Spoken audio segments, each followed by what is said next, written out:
Tô lendo o dicionário Vini, página 244.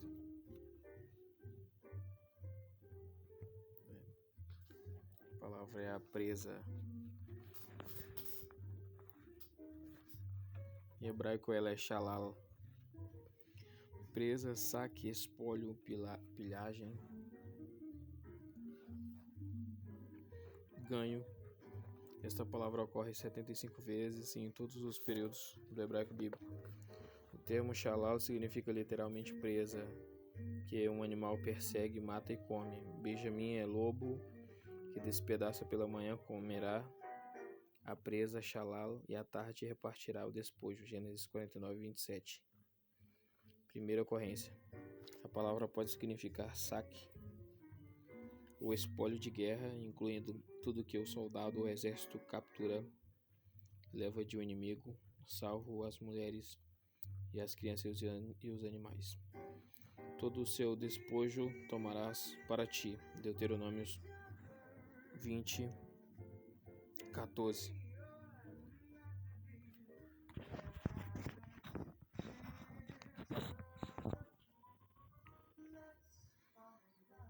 Uma nação inteira pode ser pilhagem ou espólio de guerra. Jeremias 50:10. Ter a vida por despojo é ter a vida salva. Jeremias 21:9. O vocábulo shalal é usado em algumas passagens para se referir à pilhagem particular. Ai dos que decretam leis injustas e dos escrivães que escrevem perversidades para prejudicarem os pobres em juízo e para arrebatarem o direito dos aflitos do meu povo, e para despojarem as viúvas e para roubarem os órfãos. Isaías 10:1. Esta palavra também pode descrever ganho particular. O coração de seu marido está nela confiado, e a ela nenhuma fazenda, shalal, faltará. Provérbios 31:11. A palavra prevaricar, do hebraico ela é ma'al. Significa transgredir, prevaricar, agir infielmente. Este verbo é muitas vezes comum no hebraico bíblico ou rabínico. Ocorre 35 vezes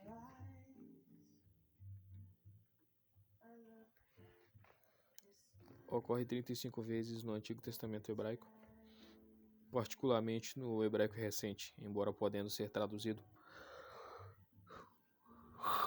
separadamente. A maioria das traduções combina o verbo ma'al com o substantivo ma'al numa frase na qual o verbo toma o significado de agir ou cometer. Por exemplo, Josué 7:1. E prevaricaram ma'al os filhos de Israel, uma prevaricação, ma'al, no anátema.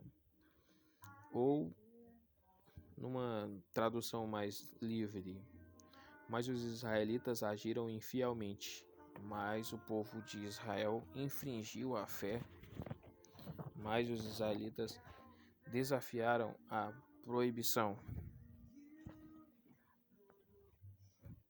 A primeira ocorrência do verbo, junto com o substantivo, é encontrada em Levítico 5:15. Quando alguma pessoa cometer uma transgressão e pecar por ignorância, o sentido do verbo é semelhante ao verbo pecar. De fato, no capítulo seguinte, o verbo hebraico que significa pecar e o verbo ma'al são usados juntos. Quando alguma pessoa pecar e transgredir contra o Senhor e negar ao seu próximo o que se lhe deu em guarda, Levítico 6:2. A combinação destes dois usos em Levítico é importante. Primeiro, mostra que o verbo pode ser sinônimo de pecar. A palavra ma'al tem este significado básico em Levítico 5:15, visto que aqui o pecado é por ignorância e não por ato deliberado de deslealdade. Segundo, o significado de ma'al é expresso mais adiante por um verbo que indica a intenção de ser infiel ao próximo visando lucro pessoal, e transgredir contra o Senhor e negar ao seu próximo o que lhe deu em guarda. A ofensa é contra Deus, mesmo quando a pessoa age infielmente contra o próximo. Em 2 Crônicas 29:6, lemos: porque nossos pais transgrediram e fizeram o que era mal aos olhos do Senhor, nosso Deus, e o deixaram. E Daniel orou por causa da sua prevaricação, com que prevaricaram contra ti, Daniel 9:7, ou por causa da nossa deslealdade para convosco. Além do significado adicional de deslealdade, o verbo e o substantivo têm implicações fortemente negativas que o tradutor tem de transmitir.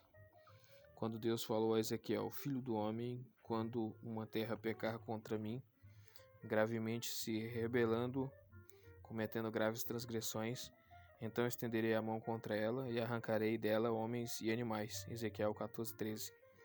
Deus também comunicou seu desgosto com a atitude rebelde e traiçoeira de Israel.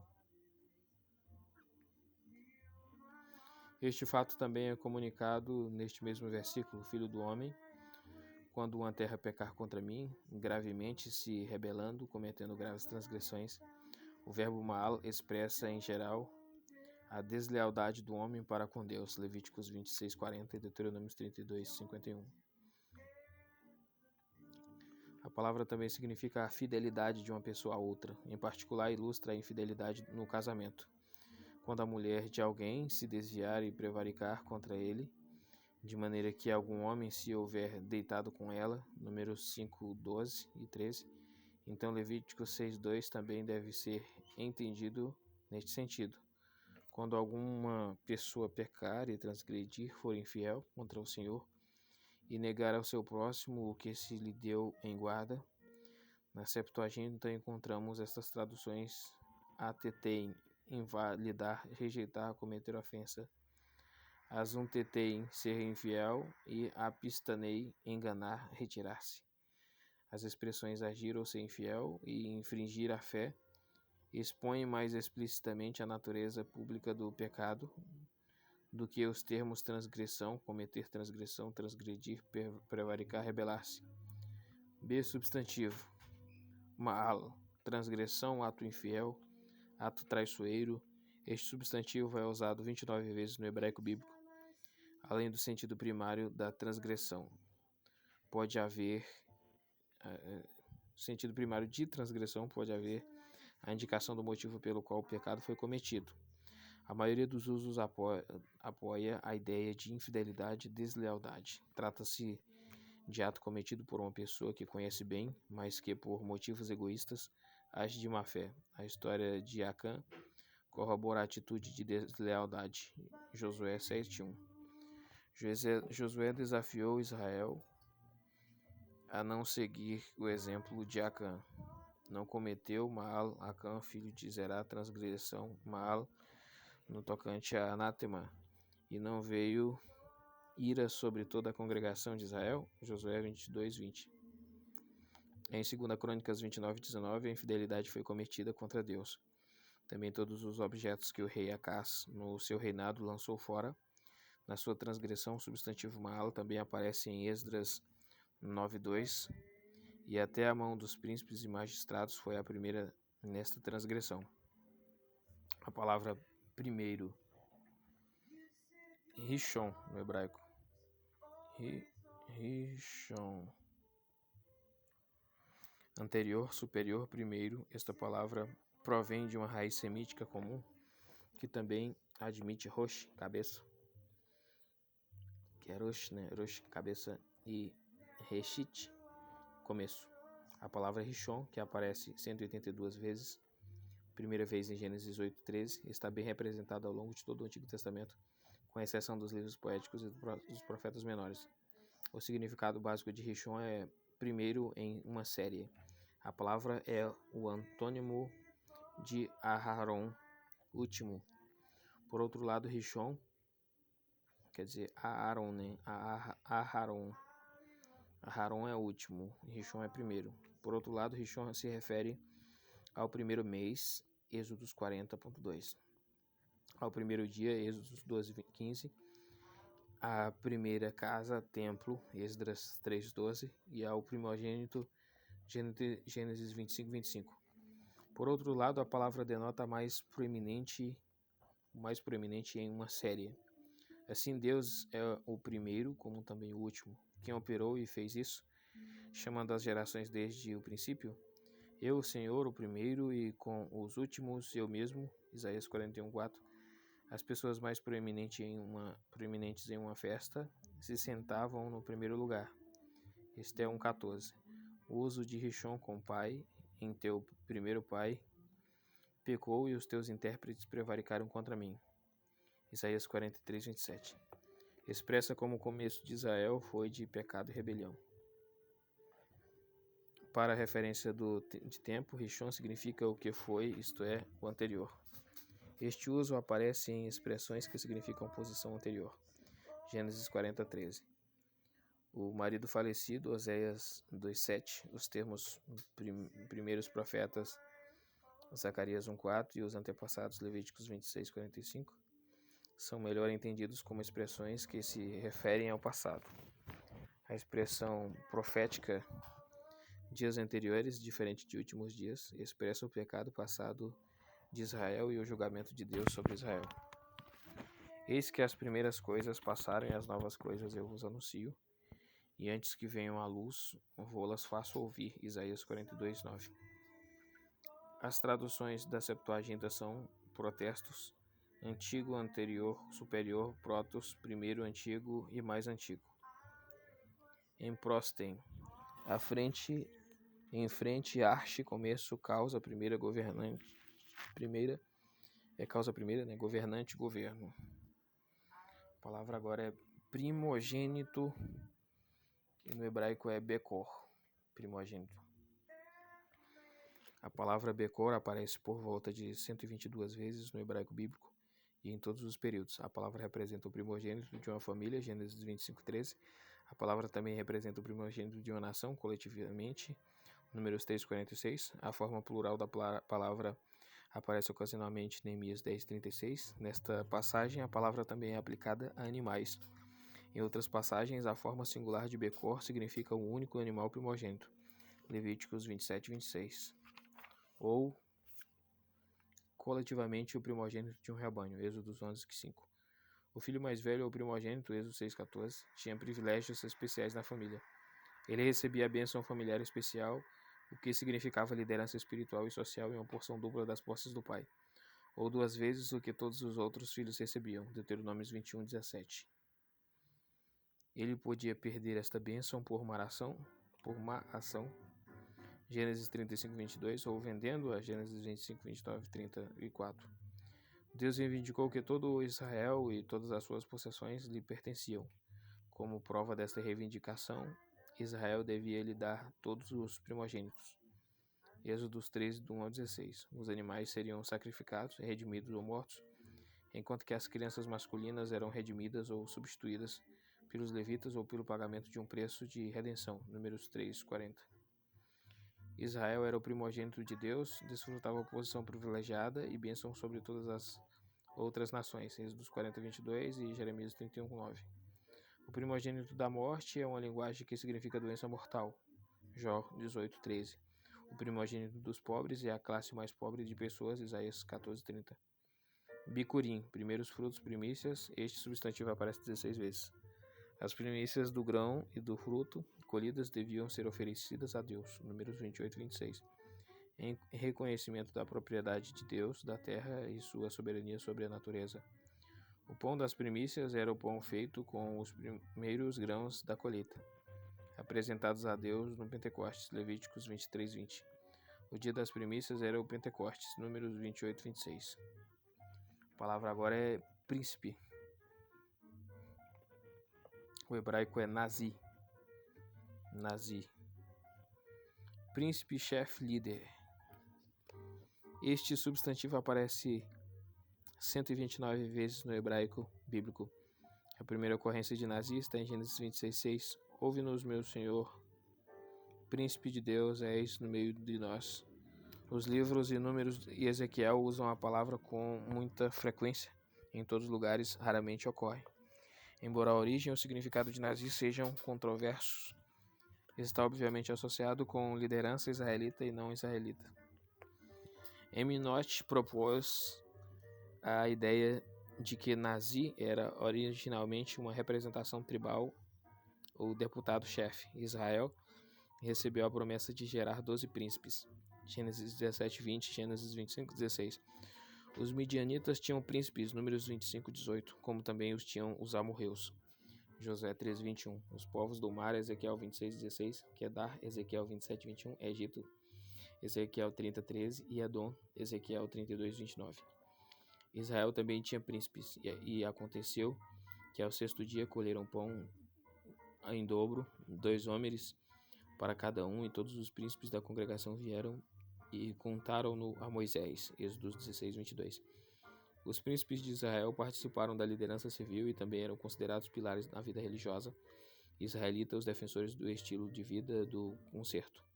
Então Moisés os chamou, e Arão e todos os príncipes da congregação tornaram a ele, e Moisés lhes falou. Êxodo 34, 31, Josué 22, 30. Consequentemente, Israel devia obedecer aos seus líderes. Os juízes não amaldiçoarás, e o príncipe dentre o teu povo não amaldirás. Êxodo 22, 28. A tradução da Septuaginta é Arcon.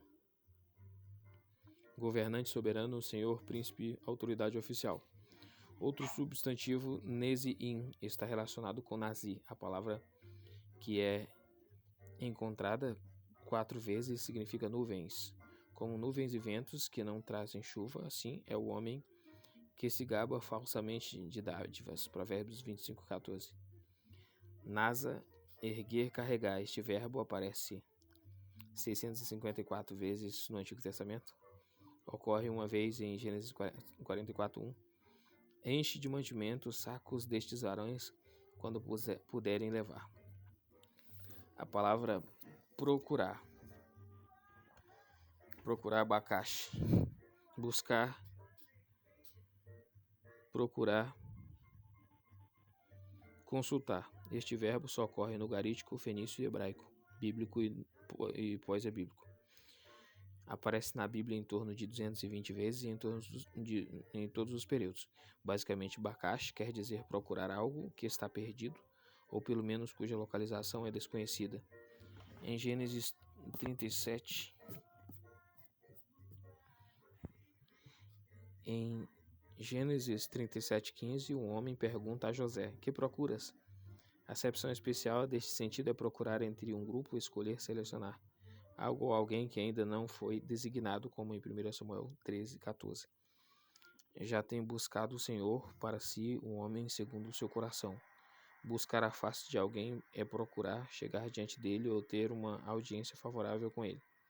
Todo mundo estava buscando a presença de Salomão, 1 Reis 10:24. Em sentido semelhante, pode-se buscar a face de Deus, permanecendo diante dele no templo, orando, 2 Samuel 21:1. O sentido de procurar se assegurar enfatiza a busca de um desejo ou a realização de um plano. Moisés perguntou aos levitas que se rebelaram contra a posição singular de Arão e seus filhos: ainda também procurás o sacerdócio? Números 16:10. Este uso tem um matiz emocional, como visar, dedicar-se e interessar-se por. Deus pergunta aos filhos dos homens, o gênero humano: até quando convertereis a minha glória em infâmia? Até quando amareis a vaidade e buscareis a mentira, o pecado? Salmos 4:2. Cultualmente pode-se procurar garantir o favor ou a ajuda de Deus. Também de todas as cidades de Judá veio gente para buscar ao Senhor. 2 Crônicas 20:4. Em tais usos, o elemento intelectual está no plano de fundo, numa busca de informação. Uma exceção a isto encontra-se em Juízes 6:29. Quem fez essa coisa, e esquadrinhando Darash e inquirindo Bacash, disseram: Gideão, o filho de Joás, fez esta coisa. Raramente este verbo é empregado para designar a busca de informação de Deus. Êxodo 33:7. Em sentido semelhante, pode-se buscar a face de Deus, consultar 2 Samuel 21:1. Aqui Bacash é usado claramente para aludir à busca de informação, busca cognitiva. Compare também com a busca de sabedoria, Provérbios 2:4. Este sentido de procurar se assegurar também é usado para designar buscar a alma, Nefesh. Deus diz a Moisés: vai e volta para o Egito, porque todos os que buscavam a tua alma morrerão. Êxodos 40, né, Êxodos 4:19. O termo Bacaxa é usado com esta mesma acepção, mas sem nefesh. O faraó procurou matar a Moisés, Êxodos 2:15.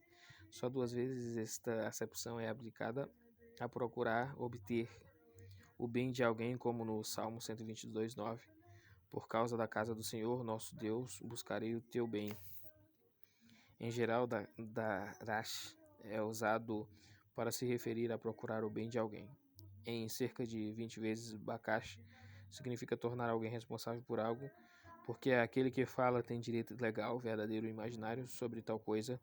Em Gênesis 31:39, procura a primeira ocorrência bíblica do verbo. Jacó ressalta a Labão que em relação ao animal que era comido pelas bestas selvagens da minha mão, o requerias. Só raramente o bakash é usado para designar procurar um lugar, ou como verbo de movimento para um lugar. José procurou um lugar onde chorar e entrou na câmara e chorou ali. Gênesis 43:30. Teologicamente, este verbo é usado não só para aludir a procurar um local diante do Senhor, para ficar perante ele no templo e procurar se assegurar de sua bênção, mas também é empregado para designar o estado de mente. Então dali buscarás ao Senhor teu Deus, e o acharás quando o buscares, durash, e de todo o teu coração, de toda a tua alma. Deuteronômios 4:29. Em ocasiões como estas, onde o verbo é usado em paralelismo sinônimo com darash, os dois verbos têm o mesmo significado. Darash, procurar, buscar, inquirir, consultar, perguntar, requerer, frequentar. Esta palavra é uma palavra semítica comum, sendo encontrada no garítico e no siríaco, como também no hebraico em seus vários períodos. É usado comumente no hebraico moderno em sua forma verbal, com o significado de interpretar, expor, e em suas formas substantivas derivadas, com o sentido de sermão pregador. Ocorrendo mais de 120 vezes no Antigo Testamento, darash é usado pela primeira vez em Gênesis 9:5, e certamente requererei o vosso sangue, o sangue da vossa vida. Traz a ideia frequentemente de vingar uma ofensa contra Deus ou o derramamento de sangue. Ezequiel 33:6. Um dos usos mais frequentes dessa palavra está na expressão consultar a Deus, que às vezes indica buscar a Deus, em particular pela oração para receber direção. Gênesis 25:22. E se refere ao contato de um profeta que seria o instrumento da revelação de Deus. 1 Samuel 9:9, 1 Reis 22:8. Em outros momentos, desta expressão é encontrada com relação ao uso do Urim e do Tumim pelo sumo sacerdote, quando ele buscava descobrir a vontade de Deus, jogando estas pedras sagradas, números 27 e 21. Exatamente o que estava envolvido neste procedimento não está claro, mas pode ser presumido que somente perguntas com respostas sim ou não podiam ser respondidas pela maneira como as pedras caíam. Os povos pagãos, e às vezes até os israelitas apóstatas, consultavam os deuses pagãos. Acasias instruiu seus mensageiros: ide e perguntai a Baal-zebub, deus de Ecrom, se sararei desta doença. 2 Reis 1:2. Em bruta violação da lei mosaica, Deuteronômio 18:10-11, Saul consultou a feiticeira de Endor, o que nesta ocasião significava que ela devia invocar o espírito do profeta Samuel, que já havia morrido. 1 Samuel 28:3. Saul foi à feiticeira de Endor como último recurso, dizendo: buscai-me uma mulher que tenha o espírito de feiticeira, para que vá a ela e a consulte. 1 Samuel 28:7. Esta palavra é empregada para descrever buscar ao Senhor no sentido de entrar em relacionamento de concerto com Ele. Os profetas usaram darash, a palavra darash, né? No caso, os profetas usaram darash quando eles convocaram o povo a dar meia volta na vida. Buscai ao Senhor enquanto se pode achar. Isaías 55:6. B. Substantivo. Substantivo midrash. Midrash significa estudo, comentário, história. Este substantivo ocorre algumas vezes no hebraico bíblico recente, 2 Crônicas 13:22. É usado comumente no judaico pós-bíblico para se referir aos vários comentários tradicionais feitos pelos sábios judeus. Uma ocorrência da palavra está em 2 Crônicas 24, 27. E quanto a seus filhos e a grandeza do cargo que se lhe impôs, eis que está escrito no livro da história Comentário dos Reis. A palavra profetizar, no hebraico é naba, profetizar. Esta palavra sugere em todos os períodos do idioma hebraico, surge em todos os períodos do idioma hebraico, parece estar relacionado com a antiga palavra acadiana nabu, que em sua forma passiva significa chamar-se. A palavra é achada no texto hebraico bíblico em torno de 115 vezes. Sua primeira ocorrência está em 1 Samuel 10:6, onde Samuel disse a Saul que quando este encontrasse certo bando de profetas em êxtase, ele também profetizaria com eles e seria transformado em outro homem. Este incidente ressalta o fato de que há certa ambiguidade no uso bíblico das formas verbal e substantival. A ampla gama de significados refletidas no termo do Antigo Testamento. Com muita frequência, Nabá é usado para descrever a função do verdadeiro profeta quando ele fala a mensagem de Deus para o povo sob a influência do Espírito Divino. 1 Reis 22:8, Jeremias 29:27, Ezequiel 37:10. Profetizar era a tarefa que o profeta não podia evitar. Falou o Senhor Jeová, quem não profetizará?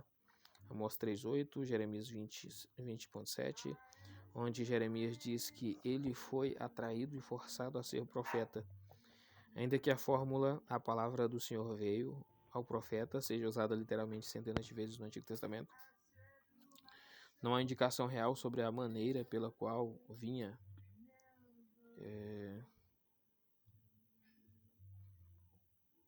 quer viesse pelos processos do pensamento, por visão ou por outro modo. Às vezes, sobretudo, com os profetas mais primitivos, parece que algum tipo de experiência estática estava envolvido, como em 1 Samuel 10:6. Está escrito que a música é meio para profetizar, como 1 Crônicas 25, 1-3. Está dito que os falsos profetas, embora não capacitados pelo Espírito Divino, também profetizavam. Não lhes falei, todavia eles profetizaram. Jeremias 23:21. O falso profeta é condenado redondamente porque ele fala uma palavra não autêntica. Profetiza contra os profetas de Israel, que são profetizadores, e diz aos que só profetizam o que vê em o seu coração. Ouvi a palavra do Senhor. Ai dos profetas loucos que seguem o seu próprio espírito e coisas que não viram. Ezequiel 13:2-3. O falso profeta está especialmente sujeito aos estados frenéticos da mente, o que faz que ele profetize, embora o conteúdo de tal atividade não seja claramente explicado. 1 Reis 22:10. O ponto aqui no contexto bíblico, profetizar se refere a algo desde o êxtase frenético de um falso profeta até a proclamação sóbria e imperturbável do julgamento de Deus por um Amós ou Isaías. Profetizar é muito mais que predizer eventos futuros. Na verdade, a primeira preocupação do profeta é falar a palavra de Deus para as pessoas do seu tempo, convocando-as à fidelidade do concerto. A mensagem do profeta é condicional, dependente da resposta das pessoas. Pela resposta que dão a esta palavra, as pessoas determinam em grande parte como será o futuro, como está bem ilustrado pela resposta dos ninivitas à pregação de Jonas. Claro que, às vezes, a predição não entra em cogitação, como na predição de Naum da queda de Nínive, Naum 2:13, e nas várias passagens messiânicas, Isaías 9, do 1-6. B. Substantivo. A palavra em hebraico é nabi, significa profeta. A palavra tem um possível cognato no acadiano. Ocorre em torno de 309 vezes no hebraico bíblico e em todos os períodos. O termo nabi representa o profeta que quer verdadeiro ou falso, Deuteronômio 3, do 1 ao 5. Os verdadeiros profetas eram porta-vozes do verdadeiro Deus. Em 1 Crônicas 29, 3 palavras são usadas para se referir a profeta. Os atos, pois, do rei Davi, assim, os primeiros como os últimos reis que estão escritos nas crônicas de Samuel, vidente, Oroeg, e nas crônicas do profeta Nabi, profeta Natã, e nas crônicas de Gade, o vidente, entre parênteses, Rosé. As palavras traduzidas por vidente enfatizavam o meio pelo qual o profeta se comunicava com Deus, mas não identifica que os homens sejam diferentes dos profetas. 1 Samuel 9:9. A primeira ocorrência de Nabi também não ajuda a defini-lo claramente. Agora, pois, restitui a mulher ao seu marido, porque profeta é Abraão, e rogará por ti para que vivas. Gênesis 20:7. A segunda ocorrência de Nabi estabelece seu significado. Então disse o Senhor a Moisés: Eis que tenho posto por Deus sobre Faraó, e Arão, teu irmão, será o teu profeta. Êxodo 7:1. O plano de fundo desta declaração é Êxodos 4:10-16, onde Moisés discutiu a sua inabilidade de falar com clareza. Por conseguinte, ele não podia comparecer diante de Faraó como porta-voz de Deus. Deus prometeu designar Arão, irmão de Moisés, para ser o locutor. E ele falará por ti ao povo, e acontecerá que ele te será por boca, e tu lhe serás por Deus. Êxodos 4:16. Êxodo 7:1 expressa a mesma ideia com palavras diferentes. Está claro que a palavra profeta é igual àquele que fala por outra pessoa ou a sua boca. Este significado básico de Nabi é apoiado por outras passagens. Na passagem clássica de Deuteronômio 18:14-22, Deus prometeu levantar outro profeta como Moisés, que seria o porta-voz de Deus, Deuteronômio 18:18. Eles foram considerados responsáveis pelo que ele lhes falou e foram admoestados a obedecê-lo.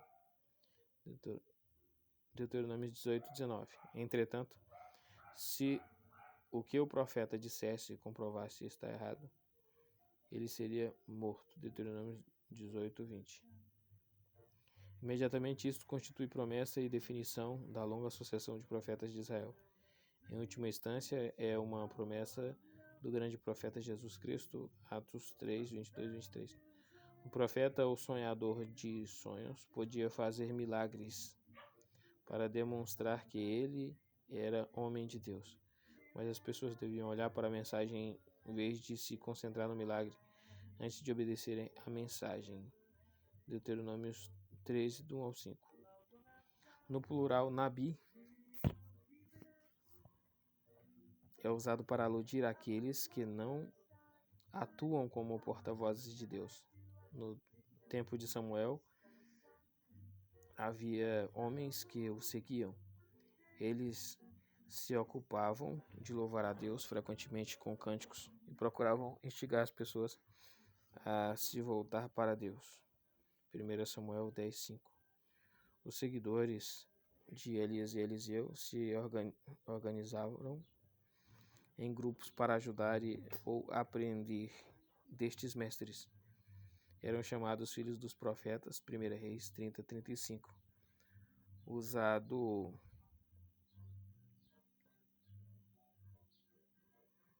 Não é 30 não. Eram chamados filhos dos profetas. 1 Reis 20:35. Usado neste sentido, a palavra Nabi significa companheiro e ou seguidor de profeta. A palavra também é usada para se referir aos profetas pagãos.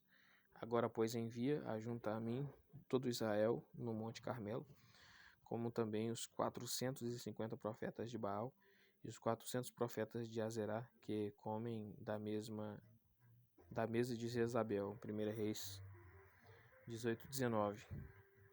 Esta palavra tem uma forma feminina, profetiza Nebiá, que ocorre 6 vezes. Em Êxodo 15:20, Miriam é chamada de profetisa. A esposa de Isaías também é chamada de profetisa, Isaías 8:3. Este uso pode estar relacionado com o significado companheiro e ou seguidor de profeta. Propriedade. Arruzá. Propriedade, possessão. Esta palavra aparece 66 vezes, com a maioria de suas ocorrências dando-se em Gênesis, Josué e Ezequiel. Essencialmente, arruzá é termo legal usado para aludir à terra, sobretudo às propriedades familiares a serem passadas para herdeiros.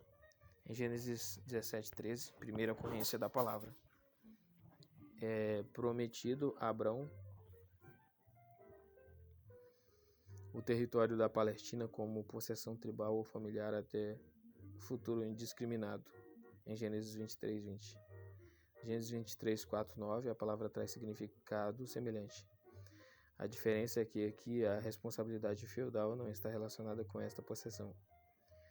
Não obstante, a sorte bastante pequena pertencia a Abraão e seus descendentes como local de sepultura. Assim, o campo e a cova que nele estava se confirmaram a Abraão em possessão da sepultura pelos filhos de Et, Gênesis 23:20. Em Levíticos 25:45 e 46, os não-israelitas também podiam ser propriedade hereditária, mas os israelitas não. Quer dizer, os não-israelitas podiam, ser propriedade hereditária, mas os israelitas não. A propriedade hereditária dos levitas não era campos, mas o próprio Senhor, Ezequiel 44:28. B, verbo, ahas ou arras. Significa agarrar, pegar, segurar com firmeza, trancar. A porta, entre parênteses, a porta. Este verbo, que aparece 64 vezes no hebraico bíblico, também ocorre na maioria de outros idiomas semíticos. O verbo ocorre em Gênesis 25:26. E depois saiu seu irmão agarrada sua mãe ao calcanhar de Esaú. O significado de trancar a porta aparece em Neemias 7:3. Fechem as portas e vós trancai-as, em 2 Crônicas 9:18. Arras quer dizer prendido ao trono. A palavra prosperar é tzalear, ter sucesso, prosperar. Esta palavra é encontrada no hebraico antigo e moderno, ocorrendo 65 vezes no texto do Antigo Testamento hebraico.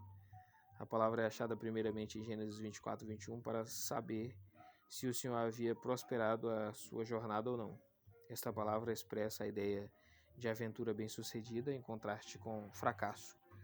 A fonte de tal sucesso é Deus, e nos dias em que buscou o Senhor, Deus o fez prosperar.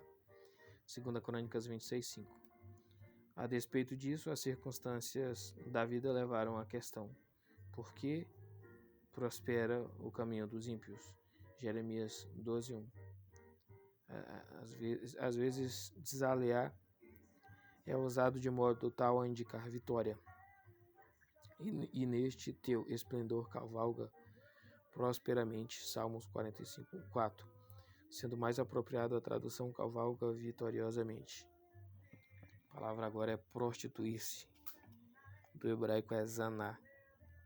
Prostituir-se após cometer fornicação, ser prostituto, servir outros deuses. Este é o termo regular que denota prostituição ao longo da história do hebraico, com acepções especiais que surgem da experiência religiosa do Israel antigo. A palavra ocorre em torno de 90 vezes no Antigo Testamento hebraico. É usada pela primeira vez no texto bíblico na conclusão da história do estupro de Diná por Siquém, quando os irmãos dela se desculpam pela vingança que fizeram, perguntando: faria, pois, ela, a nossa irmã, como a uma prostituta? Gênesis 34:31. Ainda que o termo signifique cometer fornicação, quer por homem, quer por mulher, deve ser observado que no Antigo Testamento quase nunca é usado para descrever a má conduta sexual por parte do indivíduo. Parte da razão acha-se na atitude diferenciadora no Israel antigo concernente à atividade sexual por homens e mulheres. A razão principal é o fato de que este termo é usado, em sua maioria, para descrever a prostituição espiritual na qual Israel se desviou de Deus pelos deuses estranhos. Deuteronômio 31:16 ilustra este significado. E disse o Senhor a Moisés: Eis que dominarás com teus pais, e este povo se levantará e se prostituirá, indo após os deuses dos estranhos da terra, para o meio dos quais vai, e me deixará e anulará o meu concerto que tenho feito com ele. O termo zaná tornou-se então termo comum para aludir à apostasia espiritual. O ato de prostituir-se, indo após deuses estranhos, era mais que mudar de Deus.